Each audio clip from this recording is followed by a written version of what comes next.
오늘 아침 일라디오. 며칠 전부터 거리에는 초콜릿이 눈에 많이 띕니다. 오늘이 초콜릿으로 마음을 전한다는 기념일이잖아요. 오늘 선물 준비한 분들도 많으실 텐데 요즘엔 모양도 맛도 다양합니다. 모양은 과일 모양, 꽃 모양도 있고 신토부리 재료로 만든 수삼 초콜릿, 생강, 청국장 초콜릿 같은 우리 한국형 웰빙 초콜릿이 인기라네요. 또 비만이 걱정인 분들도 계실 텐데 적당히 즐기면 건강에 도움이 된다고 합니다. 비만의 주범은 설탕이나 가공분유 같은 인공 첨가물 때문이고 주원료인 카카오엔 과일이나 녹차보다 훨씬 더 많은 항산화 물질이 있어서 노화 방지, 항암 효과까지 있다고 합니다. 요즘 다양한 기념일이 생기면서 이 과도한 상술이란 비판도 있지만요. 좋은 점만 받아들이면 어떨까요? 슈퍼푸드도 나누고 사랑의 마음도 전하는 날, 의미 있을 것 같습니다. 잠시 후 마케팅 브리핑에서 관련 소식 알아봅니다. 2월 14일 월요일 오늘 아침 일라디오 출발합니다. 저는 아나운서 김재홍입니다. 오늘 아침 일라디오 생방송으로 여러분과 함께합니다. 방송 들으시면서 참여하실 분들은요. 단문 50원, 장문 100원 드는 유료 문자 샵 9730 이용하실 수 있고요. 유튜브에서 KBS 일라디오 공식 채널을 검색해서 들어오시면 채팅창에 참여하실 수 있습니다.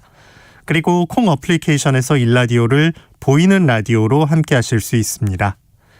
자, 오늘 월요일 이번 한 주 새농퀴가 시작되는 날이죠.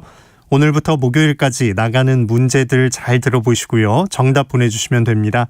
정답과 선물 받으실 분들은 매주 금요일에 알려드리고 있습니다.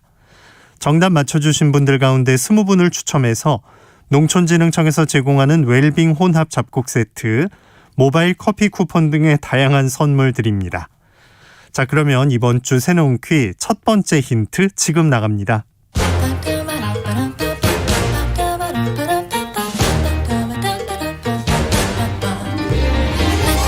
우리 땅, 우리 바다에서 자란 맛있고 건강한 우리 농수산물을 알아맞히는 세상의 모든 농수산물 퀴즈 새농퀴. 안녕하세요. 퀴즈 내는 성우 한희정입니다.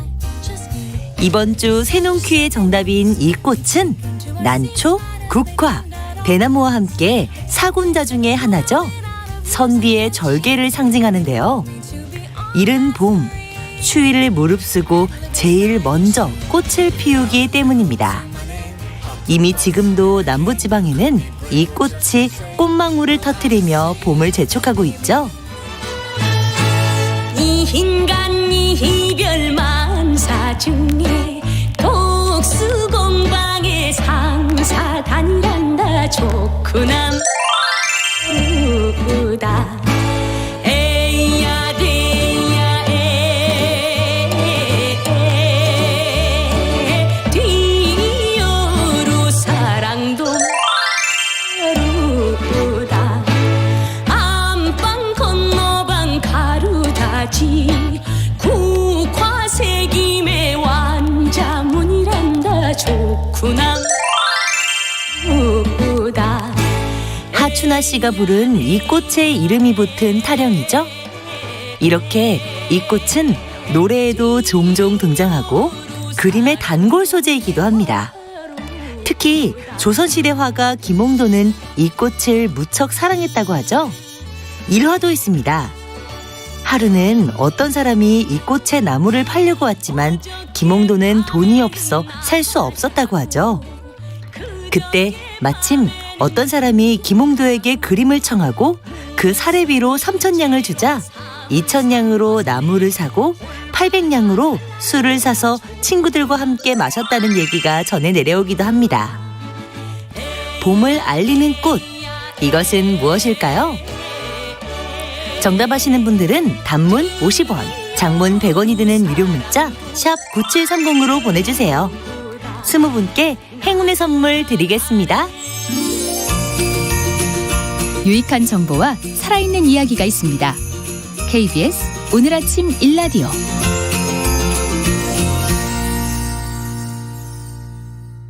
한 주간 농가에서 알아둬야 할 주요 농작업 정보 함께 알아봅니다. 농촌진흥청 대변인실 정병진 농촌지도관과 함께합니다. 안녕하십니까? 네, 안녕하세요. 네. 자, 우리 버섯 수출량이 꾸준히 늘고 있다고 하는데 외국 소비자의 선호도를 조사하셨다고요?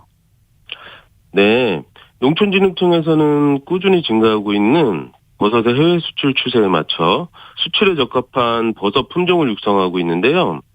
수출 확대를 위하여 국내에서 수출한 버섯을 먹어본 경험이 있는 미국, 호주, 일본, 베트남의 소비자를 대상으로 버섯의 구매 이유와 얼마나 자주 먹는지 그리고 어떤 버섯을 선호하는지 등에 대한 조사를 실시했습니다. 한국산 버섯에 대한 선호도는 미국이 86.5%, 호주는 83.5%, 일본 83%, 베트남 81.1%로 대부분 높게 나타났습니다. 그리고 한국산 버섯 구매 이유로는 미국, 호주, 베트남은 품질, 맛, 가격 순으로 답을 했고 일본은 가격, 호기심, 맛 순으로 조사됐습니다. 그리고 조사 대상 외국인들은 일주일에 2 내지 3회 버섯을 섭취하며 선호하는 버섯은 미국은 양송이와 느타리 버섯을, 호주는 양송이, 일본은 표고 느타리 버섯을, 그리고 베트남은 팽이버섯을 선호하는 것으로 나타났습니다.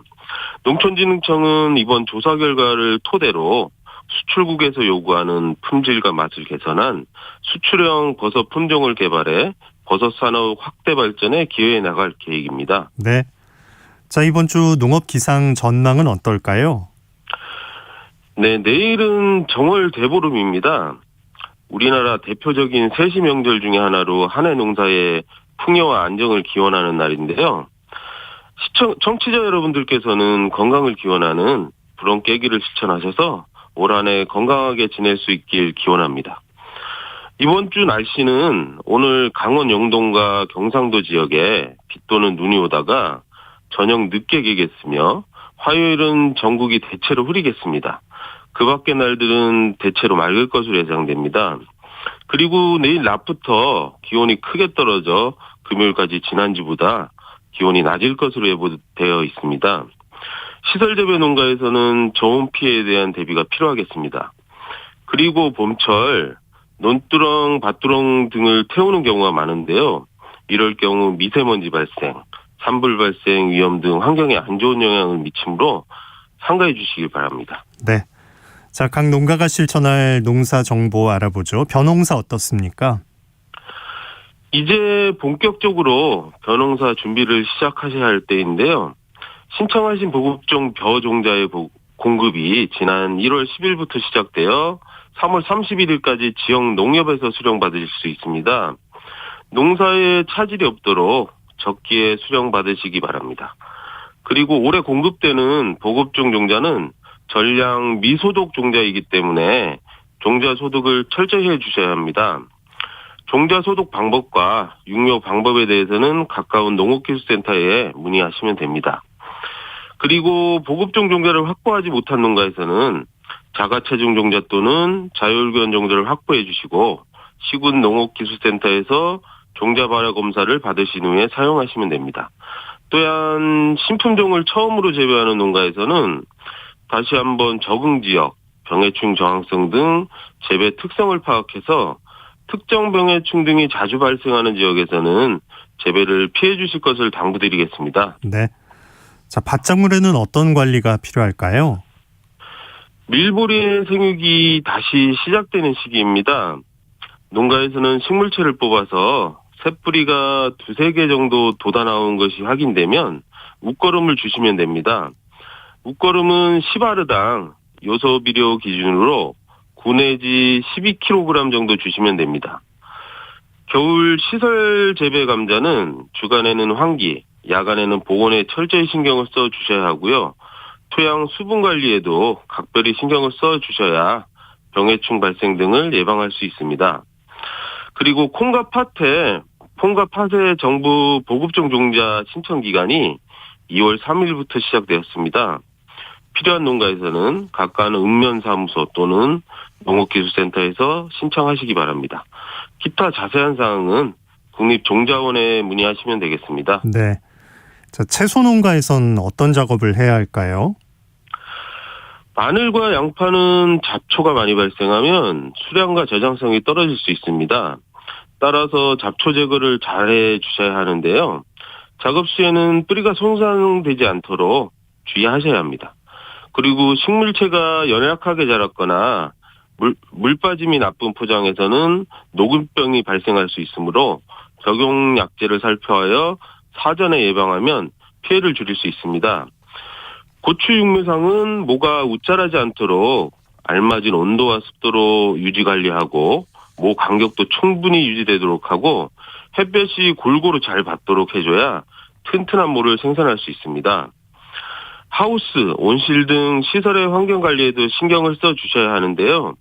보온용 커튼이나 피복제는 해가 뜨는 즉시 걷어주시고 해가 지기 전에 덮어서 보온력을 높여줘야 합니다. 시설 내부의 환기를 알맞게 실시하여 과습을 예방하고 시설 내에 이산화탄소 농도가 낮으면 수량 및 품질에 안 좋은 영향을 미치므로 이산화탄소 농도 체크 및 공급에도 신경을 써주시기 바랍니다. 네. 과수농가에서 해야 할 일도 말씀해 주시죠. 네, 오늘은 복숭아의 동해 피해 과원 관리 기술에 대해서 말씀드리겠습니다. 복숭아 굵은 줄기에서 동해 피해를 받은 부위는 검게 갈변되고 발효되면서 썩어가는데요. 피해 확산 방지를 위해서는 동해 피해 부위에 상처를 내고 가스 방출을 유도해 줘야 합니다.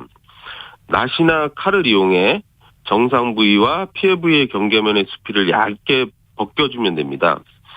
그리고 과수화상병, 겨울철 병원균 월동처인 궤양 제거를 위해 특별 대책 기간을 3월 31일까지 운영하고 있습니다. 지역 사갑의 과수농가에서는 궤양을 찾아 적극적으로 제거해 주시기 바랍니다. 또한 동계 전정 시에는 과수원을 청결하게 유지하고 다른 과수원 방문 자제, 작업 도구 소독 등을 철저하게 지켜주시길 다시 한번 당부드리겠습니다. 네. 자, 고병원성 조류 인플루엔자도 계속 발생하고 있는데 축산 농가에서 할 일도 전해주시죠. 지난 10일 충남 아산의 산란계 농장에서 또다시 고병원성 조류 인플루엔자가 발생하였습니다. 농가에서는 지속적으로 소독과 차단 방역에 더욱더 신경을 써주셔야겠습니다. 그래서 오늘은 조류 인플루엔자 예방을 위한 차단 방역 수칙에 대해서 말씀드리겠습니다. 가금 농가에서는 철새 도래지 출입 금지, 축사 내부 그물망 정비, 축사 출입 시 전용 의복 신발 착용, 발판 소독조 설치 운영, 주기적인 소독약 교체 등 차단 방역을 철저히 이행해 주셔야 하는데요. 사료, 분뇨, 왕겨, 가금 운반, 컨설팅 등 농장 출입 차량 등에 대한 소독 필증 확인과 농장 진출입 시 소독도 철저히 해 주시기 바랍니다. 네. 농작업 정보 농촌진흥청 대변인실 정병진 농촌지도관과 함께했습니다. 고맙습니다. 네, 감사합니다.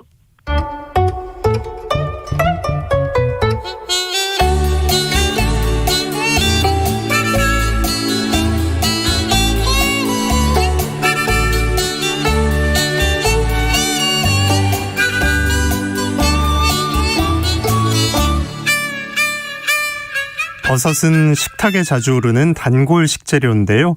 쫄깃한 식감의 팽이버섯, 그중에서도 좋아하는 분들 많으실 겁니다. 그런데 아쉽게도 수입 품종이 반 이상이었다고 하죠. 그래서 지난해 맛있고 품질 좋은 국산 품종이 개발돼 보급 중이라고 합니다. 쉽고 재미있는 우리 품종 이야기, 오늘은 우리 버섯의 자존심, 국산 팽이버섯 품종인 설한에 대해서 자세히 알아봅니다. 농촌진흥청 버섯과의 임지훈 연구사입니다. 안녕하십니까? 네, 안녕하세요. 네, 설한, 눈 내린 겨울 풍경이 떠오르는데 어떻게 팽이버섯 품종 이름이 설한이 되었을까요? 네, 팽이버섯의 품질을 좌우하는 특징 중에 하나가 바로 색깔입니다. 색깔이 흰색에 가까울수록 좋은데요. 설한은 새하얀 눈을 연상케 할 만큼 하얀 특성을 가지고 있어 앞글자에는 눈설자에 설을 따왔어요. 그리고 팽이는 영어로 윈터 머쉬룸이라고 불리는데요. 그 이유가 야생에서 팽이는 늦은 가을에서 겨울에 발생하는 버섯이에요. 그래서 뒷글자에는 겨울 안에 한을 따서 설한이라고 짓게 되었습니다. 네, 잘 어울리는 이름을 찾은 건데 이 설한을 개발하게 된 특별한 계기가 있었을까요? 네, 팽이는 맛이 좋고 영양가도 풍부하고 가격까지 저렴해서 매우 대중적인 버섯인데 우리들이 먹고 있는 흰색 팽이의 절반 이상이 외국 품종이에요. 그리고 팽이는 버섯 중에서 수출량이 가장 많은 버섯이에요. 그래서 하루빨리 우리나라의 품종 주권을 확보하고 그리고 수출 시장에서도 경쟁력을 갖춘 프리미엄 버섯으로 자리 잡고자 순수 국산 혈통인 설한을 개발하게 되었습니다. 네. 자, 팽이가 참 자세히 보지 않으면 비슷비슷한데 설한은 어떤 점에서 우수하다고 할 수 있습니까? 네, 맞습니다. 팽이는 외형적인 모습은 거의 비슷합니다. 다만 설한은 버섯 머리 크기가 조금 더 작고 그리고 대가 조금 더 굵다 보니까 씹는 식감이 더 좋습니다. 그리고 150g 단위로 포장된 팽이가 진공만 풀리지 않는다면 냉장 보관했을 때 최대 70일까지 보관이 가능할 정도로 신선도가 우수합니다. 오, 네. 설한 언제쯤 시장에서 구입할 수 있을까요? 네, 이거 설한은 작년에 이제 개발이 되어서 이제야 조금씩 보급하고 있는데요. 국내에서는 공장 형태로 대량으로 팽이를 재배하다 보니까 새 품종에 맞춰 재배 조건을 변경하는 것이 쉽지 않아 시간은 조금 걸릴 수 있다고 봐요. 그런데 일부 농가에서 재배를 조금씩 하기 시작했고 그리고 앞으로 설한의 장점을 살려 적극적으로 보급하고자 노력하고 있습니다. 네, 곧 만날 수 있겠네요. 몇몇 농민들이 이제 재배를 하고 있는 건데 직접 재배해 본 반응은 어땠습니까? 네, 생산하는 농민 입장에서 몇 가지 장점을 이야기해 주셨어요. 버섯 재배 단계에서 이제 배지의 버섯균이 먹는 배양 과정이 있는데요. 설한은 균 활력이 우수해서 배양이 빠르다는 장점이 있어요. 그리고 병에서 버섯을 딸 때 아래 부분이 적당히 단단해서 수확과 포장 작업이 편리하다는 의견도 주셨어요. 그리고 이제 신선도 유지가 잘 되어 수출 농가에도 유리하다는 평이 있었습니다. 네. 자, 이 품질 좋은 설한을 재배하기 위해서 특별히 좀 신경 쓸 부분도 있을까요? 네, 버섯은 환경에 매우 민감하게 반응을 해요. 그래서 온도나 습도, 빛과 같이 재배 환경이 정밀하게 조절되는 곳에서 키우게 되는데요. 설한은 균이 배지를 먹는 배양 과정에서 배지 온도가 20도 이상 올라가게 되면 배양이 끝나고 버섯이 나올 때 균일하지 못하고 수량이 떨어지게 됩니다. 그리고 배양이 끝나고 버섯 발생 유도를 위해 습도를 높이게 되는데 버섯 발생 이후에도 과습하게 되면 갈색 물방울이 생기면서 흑부병 같은 병이 발생할 수 있습니다. 그래서 적당히 환기해서 습도를 조절하면서 키워야 합니다. 네. 자, 설한 현장에서 많이 좀 보급되길 희망합니다. 팽이가 흰색 말고 다른 색을 띠는 것도 있습니까? 네, 맞습니다. 대부분 사람들은 팽이가 원래 흰색이라고 알고 있는데요. 실제 야생에서는 팽이의 본래 모습은 갈색입니다. 야생에서 수집한 여러 가지 팽이의 색을 비교해보면 노란색에서부터 진한 갈색까지 매우 다양해요. 그 중에서 황금색을 띠는 우리 정원을 이용해서 아람이라는 품종을 개발했습니다. 야생에서 수집한 갈색 팽이들은 대부분 버섯갓이 빨리 피는데 이 아람은 갓이 작게 유지되어 형태가 예쁘고 또 갓에 반점이 없어 황금색을 띠게 됩니다. 갈색 팽이에 대한 수요만 늘어난다면 시장에서도 곧 만나볼 수 있을 겁니다. 네. 버섯 참 신기한데 몸에 좋다고 많이 찾잖아요. 어떤 부분에서 도움을 받을 수 있을까요? 네, 팽이는 글루타민산과 타우린의 함량이 높아서 국물 맛이 시원하고 특유의 감칠맛이 있어 탕이나 찌개, 볶음류 다양하게 요리해서 먹을 수가 있는데요. 팽이에 있는 3대 영양소와 비타민, 미네랄이 풍부하고 특히 식이섬유 함량이 높아서 다이어트에 좋습니다. 또한 우리 건강에도 유용한 기능성이 많이 함유하고 있습니다. 질병 예방에 중요한 대사작용 중 하나인 활성산소를 제거하는 능력이 탁월하고 그 외 항균, 항염증, 항종양, 면역 조절 등에도 효과가 있습니다. 네, 버섯 많이 먹고 건강도 챙겨야겠습니다. 자, 버섯 연구자로서 평소 소비자들이나 농민들께 전하고 싶은 말씀이 있으셨을까요? 네, 코로나 이후에 건강에 대한 관심이 높아지면서 친환경 식료품, 건강기능식품 등 건강을 챙기는 소비가 급속도로 증가했다고 합니다. 이러한 소비 트렌드에 꼭 맞는 농산물이 저는 버섯이라고 생각합니다. 특히 팽이는 칼로리가 좀 낮고 우리 건강에 유용한 기능성들이 많으면서 가격까지 착해 부담 없이 즐길 수 있다고 봐요. 가벼운 마음으로 버섯을 장바구니에 자주 담아주시면 좋을 것 같아요. 그리고 버섯을 생산해 주시는 분들도 우리 품종에 조금 더 관심을 가져주시고 새로운 품종을 다양하게 재배해 주셨으면 좋겠습니다. 네, 쉽고 재미있는 우리 품종 이야기, 농촌진흥청 버섯과 임지훈 연구사와 함께 설안에 대한 얘기 나눴습니다. 고맙습니다. 감사합니다.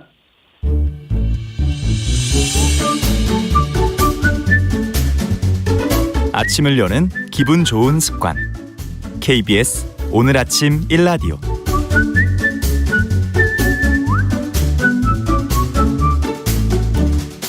농수산물 유통의 새로운 트렌드를 살펴봅니다. 마케팅 브리핑, 빅데이터 전문 업체 마이테이스트의 민지영 대표 나오셨습니다. 안녕하세요. 네, 안녕하세요. 네, 오늘 초콜릿 나누는 날인데 유래가 어떻게 되죠? 네, 3세기경 로마 시대에 이제 황제가 청년 군인들의 사기를 떨어뜨린다는 이유로 결혼을 금지시켰다고 하더라고요.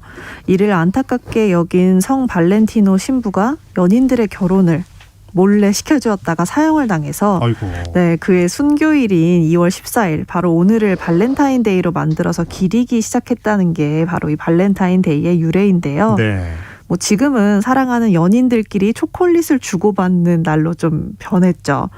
그러나 여전히 발렌타인데이에 마케팅을 하는 기업들은 이러한 이야기들을 하면서 판촉 활동을 하고 있습니다. 특히 이제 요즘처럼 감성이 좀 중시되는 시대에 이렇게 이야기가 주는 힘이 크기 때문에 많은 기업들이 이야기로 마케팅 메시지를 전하려고 하고 있는데요. 이렇게 이야기로 하는 마케팅, 좀 스토리텔링 마케팅에 대해서 오늘 소개를 해드리려고 합니다. 네. 뭐 예전부터 사실 있었던 방식일 것 같긴 한데 이 정의를 내려보자면 어떻게 되나요?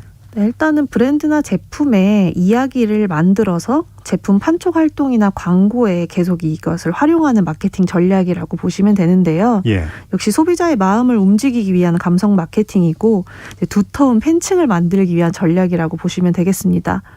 일반적으로는 뭐 브랜드나 기업의 역사를 이야기로 만드는 게 있고요. 뭐 창업주의 창업 일기를 이야기로 만드는 경우도 있습니다.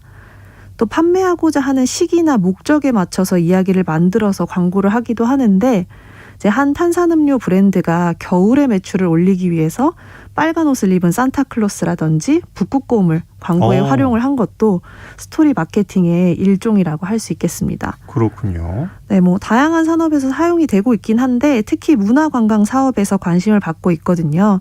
뭐 관광지와 관련된 이야기나 또 유명 인사가 방문한 장소라는 이야기들이 또 마케팅 메시지로 활용이 되면서 관광객 유치가 더욱더 또 용이해지기 때문이라고 볼 수 있겠습니다. 맞아요. 한번 들으면 누가 시키지 않아도 여기가 뭐 그랬던 곳이래. 네. 내가 막 퍼뜨리고 있어요. 이렇게 각광받는 이유 사례와 함께 좀 소개받아 볼까요? 네, 말씀하신 것처럼 이야기를 통해서 사람들끼리 좀 공감대를 형성할 수 있기 때문인데요. 네, 한 보험사에서 이를 통해서 브랜드 인지도를 2배 이상이나 올린 사례가 있습니다. 바로 M보험사의 걱정 인형인데 네, 걱정이 있을 때 베개 밑에 인형을 넣고 자면 그 인형이 나 대신에 걱정을 가져가 준다라고 하는 과테말라의 전설에서 모티브를 가져왔다고 하더라고요. 가족의 건강, 또 자동차, 노후 같은 보험 상품과 관련된 테마를 6개의 이 인형이 각각 맡아서 광고를 내보냈습니다. 근데 이 광고 이후에 뭐 가입 동의가 2배 이상 증가를 했을 뿐더러 이 인형 출시 전에 브랜드 인지도는 보험업계 중에서 6.1%에 불과했는데 출시 2년 후에 무려 13.2%로 뭐 유례없는 성과를 이뤘다라는 평가를 받고 있고요. 네.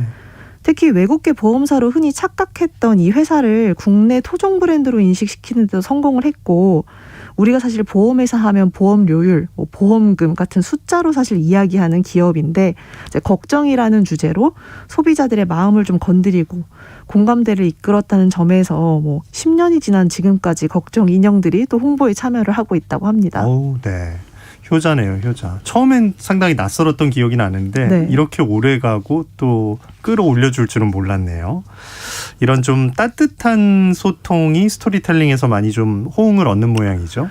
네, 맞습니다. 뭐 하나 더 사례를 소개를 해드리면 이제 내가 신발 한 켤레를 주문했을 때 한 켤레는 또 형편이 어려워서 신발을 좀 사지 못하는 맨발의 아이들에게 기부하는 신발 브랜드가 있습니다. 네, 이렇게 1대1 기부 방식을 하게 되면 소비자들이 신발을 구매하면서 내가 또 누군가를 돕고 있다라는 뿌듯함도 생기고요.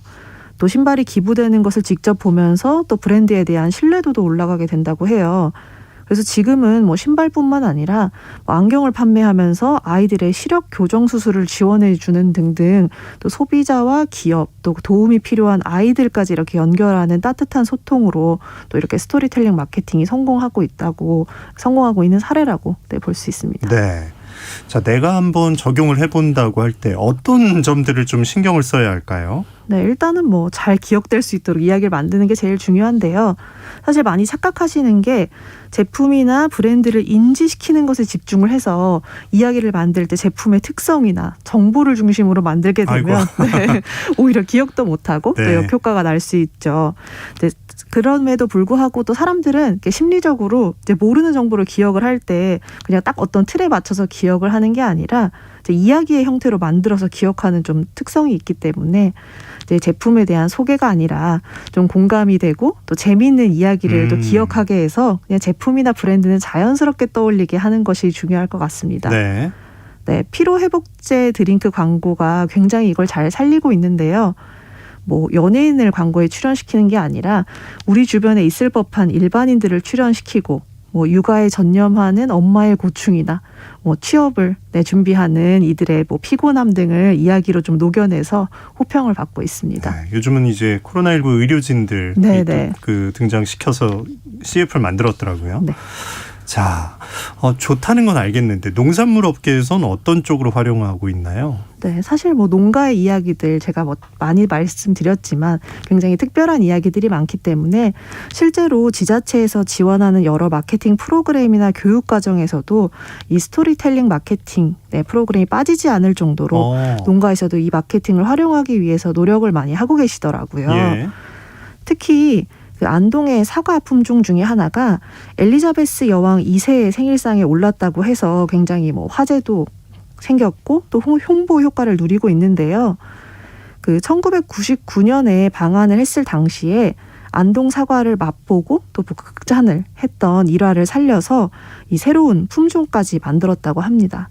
그래서 왕관을 모티브로 하고 또 씻지 않고도 먹을 수 있도록 개발된 이 품종은 뭐 앤드류 왕자도 방한해서 먹고 갈 정도로 왕실에서 인정받는 사과가 됐고 또 이 사과를 통해서 두 나라가 연결됐다 이런 얘기도 있더라고요. 네, 근데 뭐 무려 99년이면 20년 전 이야기잖아요.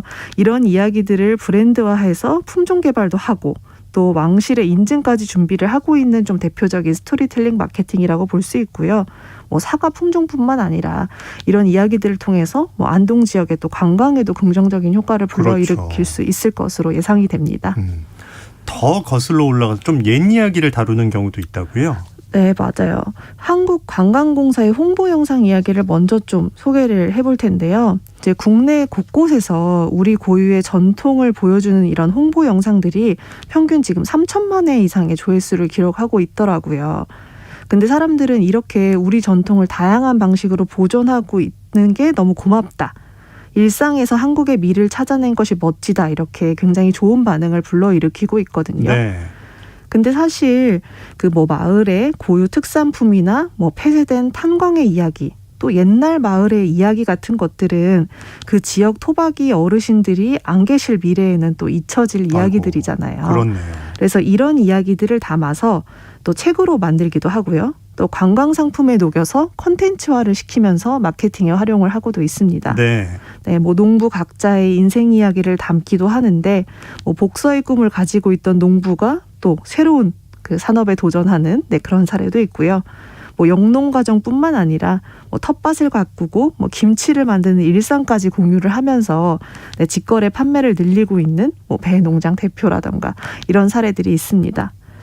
그래서 이렇게 농가마다 가지고 있는 이야기들을 그대로 활용을 하면서 소비자들에게는 좀 몰랐던 이야기들이 신선함으로 다가간다고 하더라고요. 네.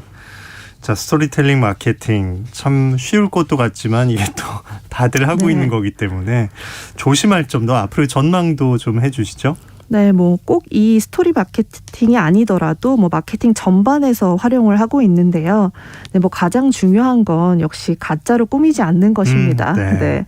아무래도 요즘 소비자들은 있는 그대로 기업의 메시지를 믿기보다는 검증 과정을 통해서 또 깐깐한 소비를 하고 있기 때문에 또 우리 지역의 사람 이야기를 또 판매하는 제품에 한 장씩 담아서 보내는 것만으로도 또 신뢰를 쌓아갈 수 있지 않을까라는 생각이 들고요. 이렇게 소비자들의 관심과 공감을 받을 수 있는 스토리텔링 마케팅의 첫걸음이 바로 뭐 신뢰다라는 생각이 듭니다. 네, 너무 또 어렵게만 생각하지 않으셔도 네. 되겠어요. 네. 자, 마케팅 브리핑 마이테이스트 민지영 대표와 함께했습니다. 고맙습니다. 네, 감사합니다. 오늘 아침 일라디오 듣고 계십니다. 지금 시각 6시 45분입니다.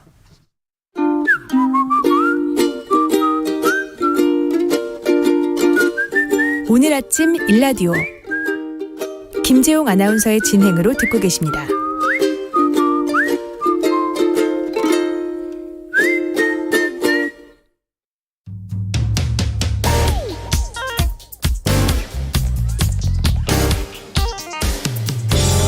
오늘 아침 뉴스 브리핑 정상근 기자와 함께합니다. 안녕하십니까? 네, 안녕하십니까? 네, 코로나19 상황 먼저 살펴주시죠. 네, 지난 토요일 확진자가 54,941명, 그리고 어제 확진자는 56,431명으로 이틀 합쳐서 11만 명 이상의 확진자가 나왔습니다. 나흘 연속 5만 명대 확진자고요. 오늘도 어제보다는 조금 줄겠습니다만 5만 명대 중반대의 확진자가 나올 것으로 예상이 되고 있습니다. 위중증 환자는 어제 기준으로 288명으로 확진자 폭증에도 불구하고 위중증 환자는 200명대를 유지하고 있고요. 또 사망자는 토요일 33명, 일요일 36명이 나왔습니다. 한편 최근 찾는 사람이 급증하면서 구하기가 힘들었던 자가검사 키트는 어제부터 온라인 판매가 금지가 됐고요. 약국과 편의점에서 한 번에 5개까지만 살 수 있게 됐습니다. 이에 따라 사재기가 불가능해지면서 수급에 좀 숨통이 트였는데요. 정부는 오늘부터 이달 말까지 개인이 구매 가능한 자가검사 키트 물량으로 3천만 명분을 추가 공급한다라고 밝혔고요. 또 다음 달에는 2배가 넘는 1억 9천만 명분을 공급할 예정이기 때문에 미리 과다하게 구매할 필요가 없다라고 강조했습니다. 또 오늘부터 노바백스사의 코로나19 백신 접종이 시작이 됩니다. 이 모더나나 화이자 등과 달리 이 전통적인 방식으로 맞는 백신이어서 전문가들은 부작용이 걱정돼서 접종을 미뤘다면 노바백스 접종을 고려해달라고 강조하고 있습니다. 또 정부는 오늘부터 고위험군을 위한 4차 코로나19 백신 접종 계획을 발표할 예정입니다. 네. 자, 베이징 올림픽 이제 한창 진행 중인데 우리 선수들 소식 어떻습니까? 네, 지난 주말 사이 우리나라에서 3개의 은메달이 나왔습니다. 먼저 이 쇼트트랙 여자 대표팀이 3000m 계주 경기에 출전해서 은메달을 따냈습니다. 최민정, 이유빈, 김아랑, 서희민 선수로 구성된 우리 대표팀은 네덜란드, 중국, 캐나다 등 이 쇼트트랙 최강국들 사이에서 경기 초반 3, 4위를 오르내리며 고전했으나 결승선을 앞두고 이 최민정 선수가 2위 자리를 빼앗아 오면서 은메달을 목에 걸었습니다. 이 최민정 선수는 토요일에 열린 여자 1000m 경기에서 막판 엄청난 추격전을 펼쳤으나 이 수잔 슈팅 선수의 아쉽게 0.052 차로 뒤지면서 역시 은메달을 차지했습니다.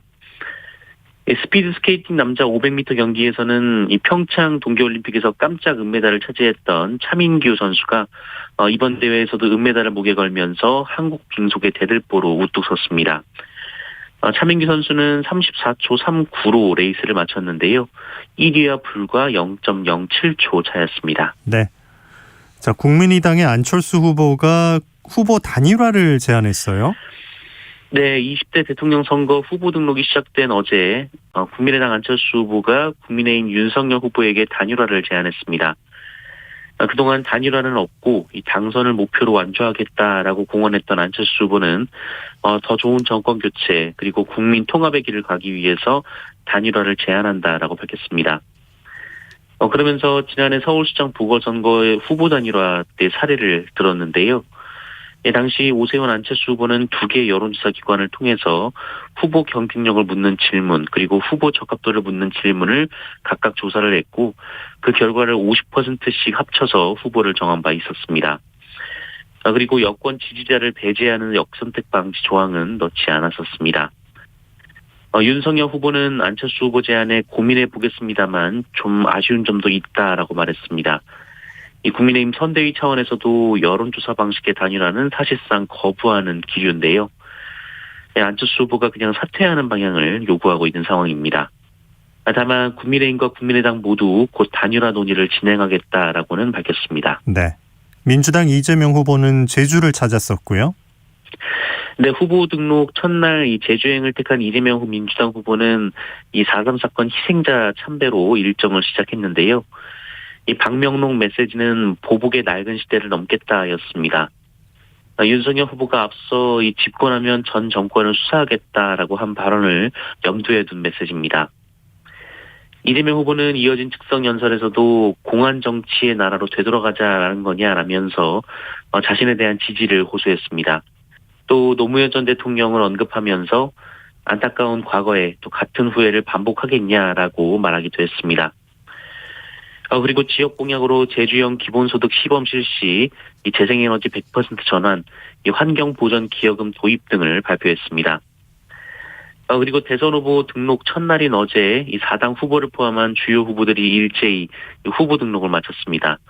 오늘까지 후보 등록이 이어지고요. 내일부터는 22일간의 공식 선거운동 기간이 시작이 됩니다. 네. 자, 이재명, 윤석열 두 후보 지난 주말에 좀 설화에 휩싸인 일이 있었다고요? 네, 먼저 이재명 후보는 지난 금요일 토론회에서 이 청년 생애 최초 주택 관련 질문을 받고 이 조성원가 건축원가는 현재 시세의 절반 정도라면서 20평 정도면은 3억 원대가 될 것이다라고 말했습니다. 이에 심상정 후보가 어느 지역에 2, 3억짜리 20평이 있냐라고 묻자 이재명 후보는 김포나 이런 데는 충분히 가능하다라고 답을 했습니다. 이에 김포검단 시민연대는 이재명 후보는 경기도지사를 역임했으면서도 김포는 2, 3억이면 집을 살 수 있는 곳으로 알고 있는 이 남다른 현실 감각의 소유자라고 비판했습니다. 이에 민주당은 분양가를 시세의 절반 정도에 20평을 3억 원 정도에 분양할 수 있도록 하겠다는 것이라면서 오해라고 반박을 했는데요. 하지만 어제 이재명 후보는 취지와 다른 발언이 나왔다라면서 국민께 드리는 말씀이 잘못 전해지지 않도록 더욱 노력하겠다라고 말했습니다. 그리고 윤석열 후보는 기차 안에서 구두를 신은 채 맞은편 의자에 발을 올려놔서 논란이 됐습니다. 이 민주당은 공공이 이용하는 열차인데 이 다른 사람에 대한 배려도 또 시민의식도 공중 도덕도 없다라면서 이 노매너와 몰상식이 이제 놀랍지도 않다라고 주장했습니다. 이에 윤석열 후보 측은 다리 경련으로 양해를 구하고 잠시 다리를 올렸다라면서 이 세심하지 못했던 부분은 유감이다라고 말했습니다. 네. 자, 한미일 세 나라 외교장관들이 북한을 규탄하는 성명을 발표했다고요? 네, 한미일 세 나라 외교장관들이 하와이에서 만나서 이 북한의 잇따른 미사일 발사 등 한반도 관련 현안을 중점 논의했습니다. 또 공동 성명을 통해 북한의 탄도미사일 발사를 규탄하면서 북한이 영내 불안정을 야기하고 있다며 깊은 우려의 뜻을 밝혔습니다. 다만 세 나라 외교장관들은 북한에 대한 적대적 의도가 없다면서 이 전제 조건 없는 대화의 문은 여전히 열려 있다라고 강조했습니다. 한편 정의용 외교장관은 별도로 일본 하야시 요시마사 외무상과 첫 대면 회담을 가졌습니다. 한일 양국은 강제징용과 이 사도광산 유네스코 세계유산 등재 추천 등 현안에 대한 입장을 각각 개진했으며 별도의 협의는 없었습니다. 아울러 한미일 외교장관들은 우크라이나에 대한 러시아의 긴장 고조 행위 억지에 협력하기로 하는 등 국제사회 현안에 공동 대응이 필요하다는 데 공감했습니다. 네. 자, 우리 정부가 우크라이나 전 지역을 여행 금지 구역으로 지정했다고요? 네, 정부가 일초즉발의 위기에 놓인 우크라이나 전 지역을 어제부터 여행 금지 지역으로 지정했습니다.